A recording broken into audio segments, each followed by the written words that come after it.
Now at 5, after a messy Monday, temperatures drop big time. I'll show you in your exclusive 10-day forecast. And as the bitter cold air prepares to move in, we're helping you prepare in every way possible with team coverage. And Super Bowl 53 is almost here. We'll take you inside the stadium where the big game will be played. I'm Tara Brantley. And I'm Dirk Rowley. First at 5 starts now. You're watching local coverage you can count on. This is WANE 15 News, first at 5. Today was filled with on and off rain and snow across the area and below freezing temperatures. And more is on the way. We'll have team coverage on this latest round of snow and cold. WANE 15's Adam Solarzik is live downtown to talk about how today's snow will impact us today and in the days ahead. WANE 15's Rachel Russell spoke with experts about getting you prepared for the bitter cold that's on the way. But for the latest on this winter blast, let's check in with meteorologist Nicholas Ferrari and get a first look at the forecast. Oh yeah, it's going to be a wild week of weather. I will tell you that. Wait till you see the 10-day.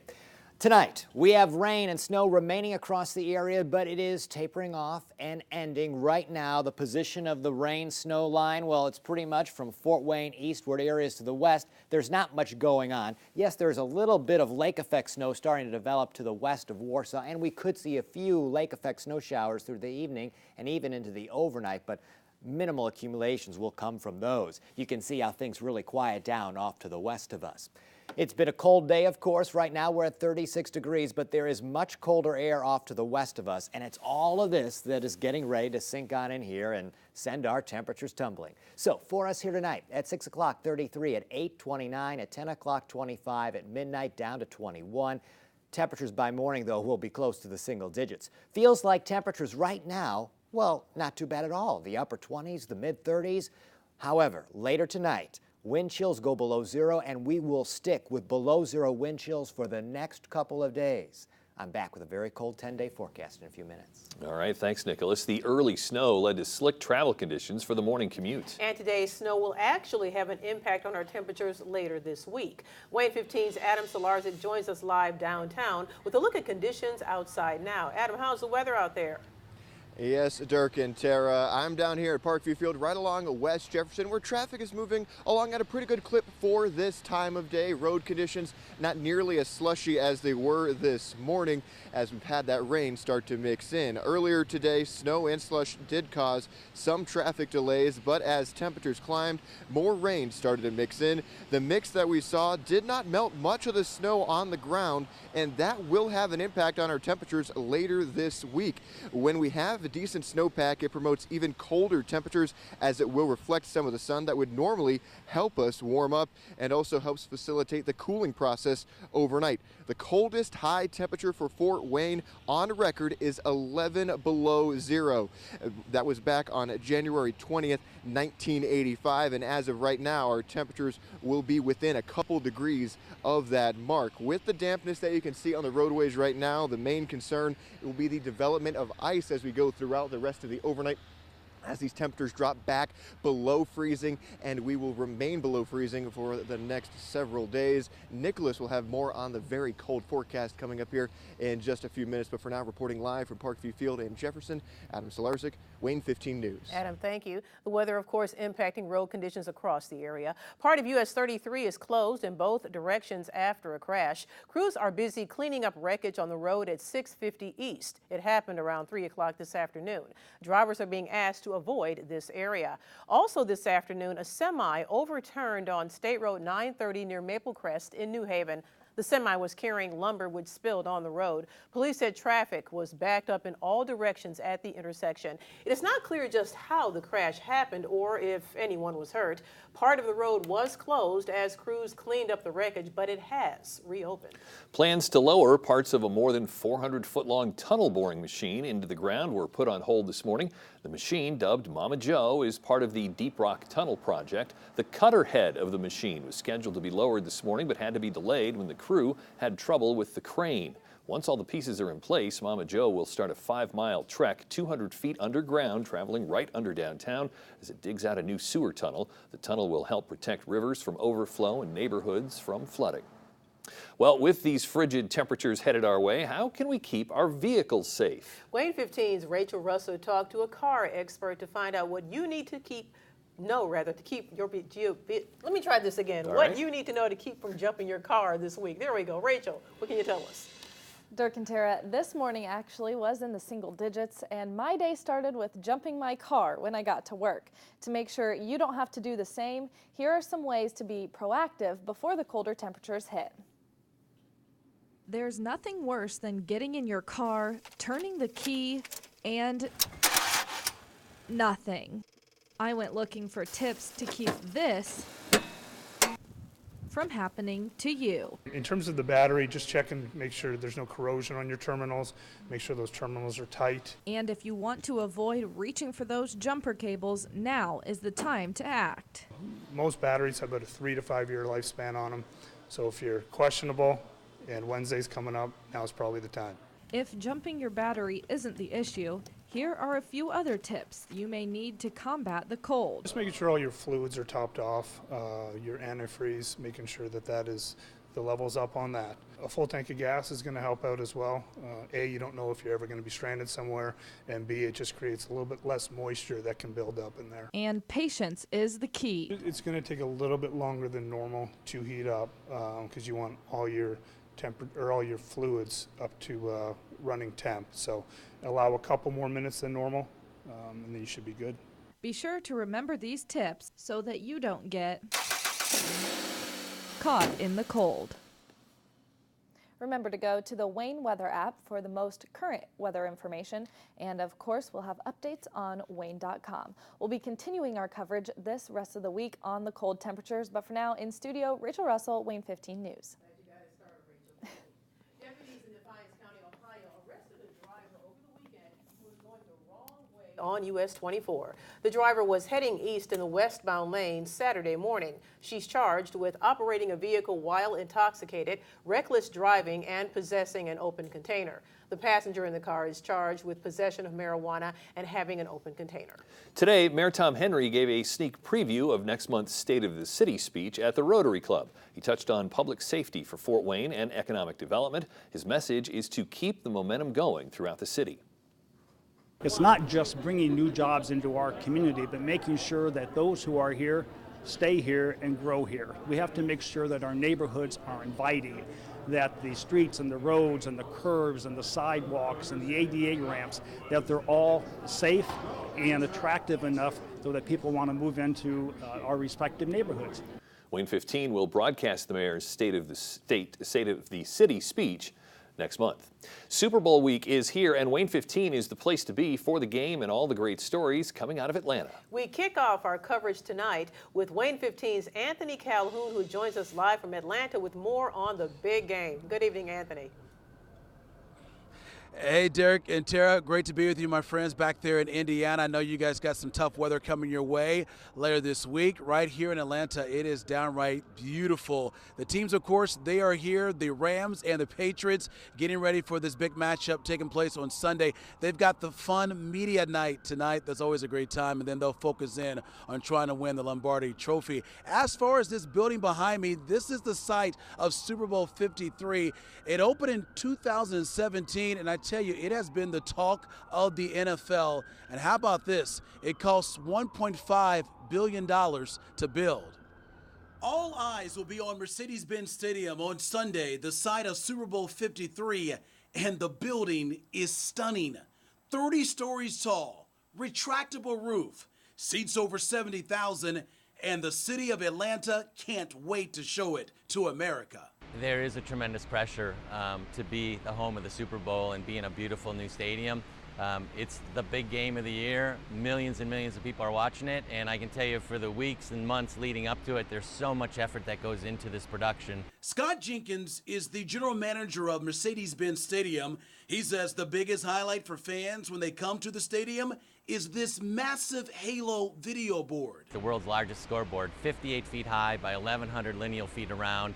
If you were to stand it end to end, it'd be taller than the tallest building in Atlanta. The stadium is a very intimate building. Seats are close to the action, but it isn't just designed for watching football. Scott says he expects the halftime show with Maroon 5 will be a big hit. We can just amplify whatever we do here, whether it's football or soccer or a concert or the halftime show, just with all the amenities we have, the sightlines we have, that huge Halo board.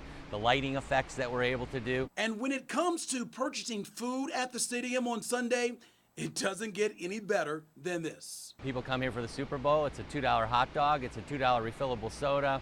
It's a $5 12-ounce domestic beer. And we've got great food offerings. And that was Anthony Calhoun reporting. Coming up on First at 5, the longest running government shutdown in American history is over, but how long the government stays open is still in question. Plus, Congressman Jim Banks held a town hall today. We'll show you what the public wanted to know when your #1 News at 5 returns. Local coverage you can count on continues with Tara Brantley and Dirk Rowley. You're watching Wayne 15 News, First at 5.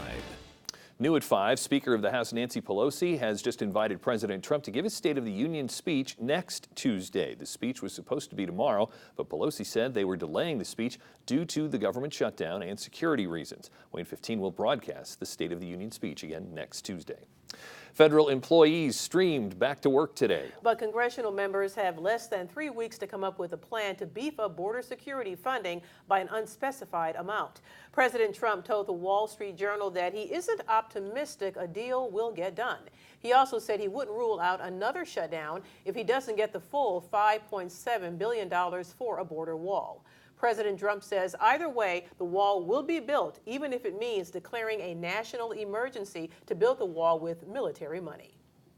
The shutdown was the main thing on the minds of a lot of people attending a town hall meeting with Congressman Jim Banks. The meeting was held this morning at the New Haven Community Center. Wayne 15's Ruben Solis spoke to Congressman Banks and some folks in the audience about their concerns. He's in the newsroom. Ruben, what'd you find out?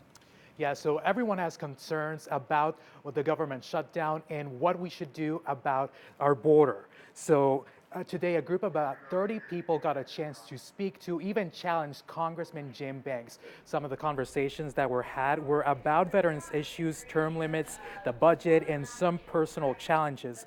But with the government shutdown still so fresh in people's minds, questions about the wall and another shutdown came up. Banks sides with the president on the need for a wall and greater border security, but he said the shutdown was unnecessary and would like to avoid another one.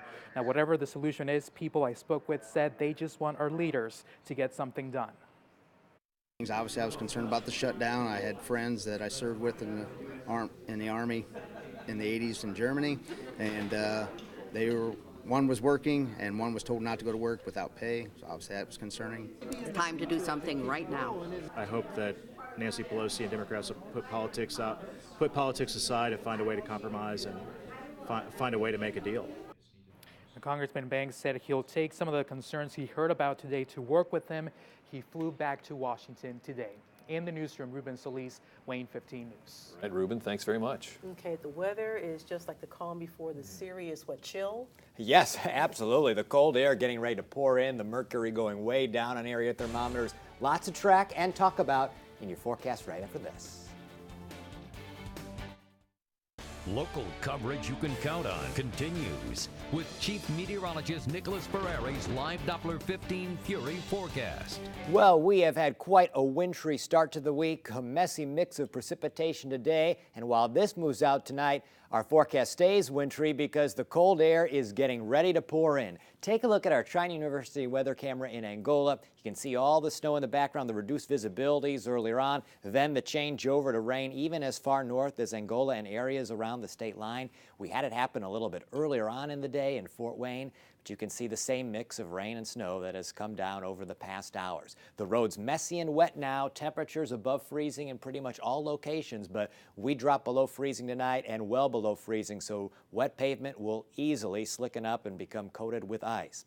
On Storm Tracker now, you can see today's main round of precipitation exiting to the east of I-69, but still some rain and snow coming down around Allen County, especially the eastern side of the county, and then also still ongoing precipitation across northwest Ohio and spots to the south of Fort Wayne like Decatur, Bluffton, Hartford City, and Portland. On the back side of this, there is the potential for a little bit of lake effect precipitation. We see that ongoing here off to the west from Warsaw up to LaGrange.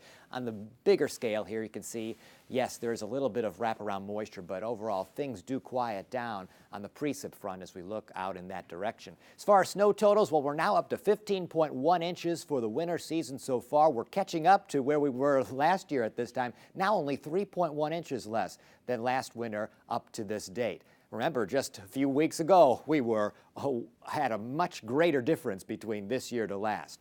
33 degrees now in Angola and Kendallville, 34 in Columbia City, 36 in Decatur and Van Wert, Hartford City. You are at 37. Winds are blowing in from the west and southwest at speeds sustained up to around 15 miles per hour. Get ready for some quite strong winds over the next couple of days, and those winds will add big chills to the air. Right now, the wind chill not so bad, feeling like 25 in Angola, 27 in Fort Wayne, and 27 in Bluffton. 29 is what it feels like now in Decatur. Watch the wind chill map, though, as we head into tomorrow morning. Wind chills drop below 0. 9 tomorrow morning, feeling like 9 below in Fort Wayne, and then we'll stick with below 0 wind chills throughout our Tuesday, throughout our Wednesday, even into Thursday, wind chills still below 0. Tomorrow evening, feeling like around 20 below. Then into Wednesday morning, we don't even have enough colors on the map. We could be somewhere from 40 below to 50 below as far as wind chill goes. And on Wednesday, we won't even get above 0, temperature-wise. By 9 o'clock tonight, today's rain and snow has left us. The cold air starts to pour in, then nothing more than just a scattered snow shower or two into early tomorrow morning. Our low temperature tonight, 6 degrees, but remember those wind chills below 0. Then tomorrow, a mostly cloudy day overall. If we're lucky, we'll see a few slivers of sunshine. Remember, a few scattered snow showers are possible, especially during the afternoon and evening, but little in terms of accumulation will come from those. The biggest story is the cold weather that is moving in. 10 degrees at 8 in the morning, but feeling like 12 below at noon, 5 at 4 o'clock, 4, as the temperatures continue to fall throughout the day. Here's your exclusive 10-day forecast. And look at Wednesday there, 9 below. That's our high temperature. That's going to be the most dangerously cold day of weather this week. Thursday, 3, Friday, 18, Saturday, 29. Look at this. Sunday, 47 degrees, Monday, 52. What a wild ride we're on this week. Let's keep our fingers crossed for those slithers of sunshine. Yes, I agree with you. Thanks, Nicholas. Coming up tonight at 6, after a brief road trip, the Comets headed back home. We go inside the zone. Coming up next, a local teen is doing his part to help bring awareness to sleeping at the wheel. All that and more when your number 1 News at 5 returns. Local coverage you can count on continues with Tara Brantley and Dirk Rowley. You're watching Wayne 15 News, first at 5. A local teenager is helping bring awareness to drowsy driving. It's all part of a statewide contest. That is tonight's story for your well-being. 18-year-old Logan Connor is working with an Emmy-winning director to make a 30-second TV spot. He's one of 3 finalists from Indiana and Illinois who've submitted ideas. Connor's commercial is about a family that falls asleep at the wheel on their way back from Florida. It's a good PSA to put out there because, you don't really see that a whole lot. A lot of times it's like don't text while you're driving, but like you never see like don't drive while you're tired because that's not something that's like too much out there. The public votes on the commercial at the Chicago Auto Show's Facebook page, and if it wins, it will air nationwide. Nicholas, back to recap your forecast after the break. Okay, here's the 10-day forecast one more time. And remember, it starts off really cold. It does get a little bit warmer as we look ahead to late in the weekend and early next week. 10 our high tomorrow. That's happening in the morning. Then we'll drop through the day. Below 0 wind chills all day long. Then air temperatures fall below 0 into Wednesday morning. Wednesday morning, the coldest of the next 10 days. 15 below 0. Brutal. Yes. Thanks. See you at 6.